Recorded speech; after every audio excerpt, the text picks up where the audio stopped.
a huge source of misinformation, inaccuracy.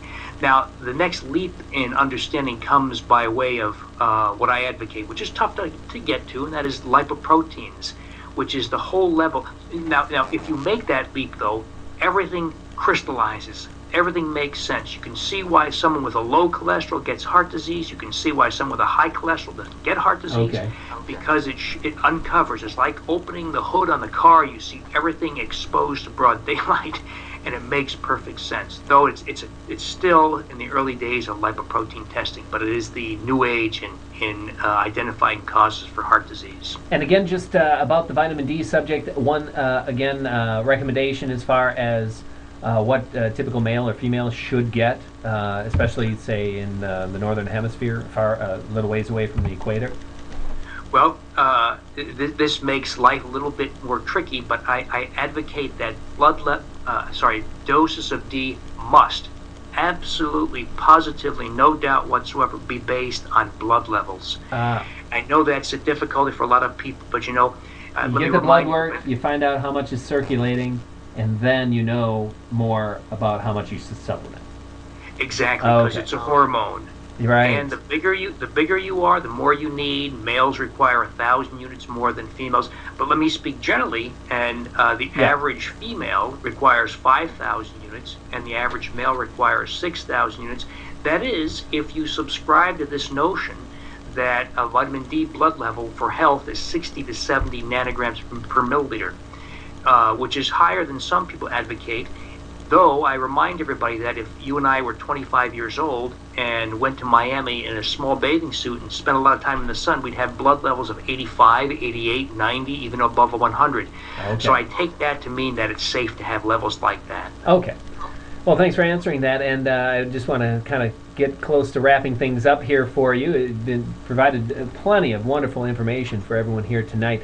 I just wanted to kind of close up here on a little bit of a thought as what your view on life extension is, as far as you're an advocate for curing heart disease and reversing heart disease, making people's cardiovascular system seem as young as possible by getting that score down to zero. And many people at the Institute, myself, we're at the point, we want to do that with every single disease, eliminate any type of age-related disease that's out there, including cardiovascular disease. And I just want to know where you lie on that spectrum. Are you willing, are you the type that's just looking at extending your natural life as far as possible, a couple more decades, or if you could reverse heart disease completely and get a cardiovascular system that was like a 20-year-old, would you do it?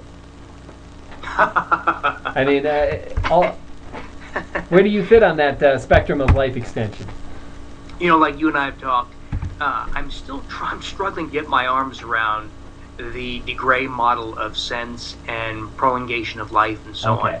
And I recognize what we do is in the what he might call gerontology, that is trying to just push away disease. Sure. I would remind everybody that heart disease is everywhere. It's all around us. And so we do have to address it whether we like it or not. It is ubiquitous. It affects just about everyone around us. 50% of all deaths in the U.S. are from heart disease. 50%? 50%, you said? Nearly 50%. Okay. Yeah. Okay. So it is everywhere. So it is important to address this as a basic requirement for even getting to long-term health. And you know what? It's not that difficult. For the vast majority of people, if given the proper information, and I would not define proper information, Justin, as taking Lipitor and following a low-fat diet. You and I accept that. Oh, yeah, we know that. Yeah. There's a rational way to do it, and that's just a basic requirement before I think anybody can talk about getting to, say, 1,000 years old. Sure. Other type of age reversal, right? I understand. But yeah, I mean that the diet and the exercise that helps out with heart disease is very helpful with many other diseases as well, as you probably well know, cancer and diabetes and many age-related diseases. Anything that, before we say goodbye, good night tonight, anything you want to promote? I know when I was researching for the program tonight, I see that you have a couple of books, one called Track Your Plaque, and another one, What Does My Heart Scan Show, which the viewers I'm showing right now. Anything else that you wanted to mention or promote tonight? Before Well, Track Your Plaque, the book, I wrote in 2003, came out in 2004. I just returned from Toronto. We're going to re-release Track Your Plaque probably next year. with And some I think updated stats and information? lots of Okay. updates, including a chapter devoted exclusively to vitamin D and its role in cardiovascular health. And that's one of the most exciting things I've stumbled on in years. An entire chapter devoted to omega-3 fatty acids, how best to manage that. That's a whole new thing we haven't even covered.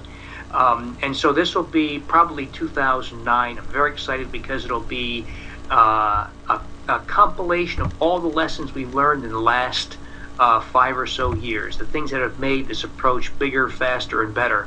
Okay.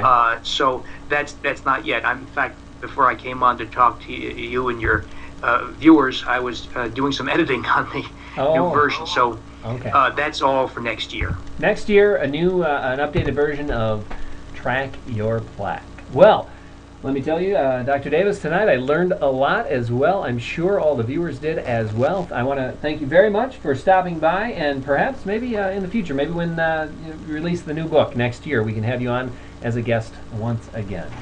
Oh, thank you, Justin. Be my pleasure. Have a good night. All right, good night. And there you go, Dr. William Davis of the Heart Scan Resource Center. Boy, he did have a lot of great information about cardiovascular disease, I would have to say. Yeah, vitamin D being a hormone. You know, I always forget that as far as vitamin D levels go. But, you know, you've seen it. I know many of you out there have seen all the research recently pointing toward vitamin D as a very important nutrient.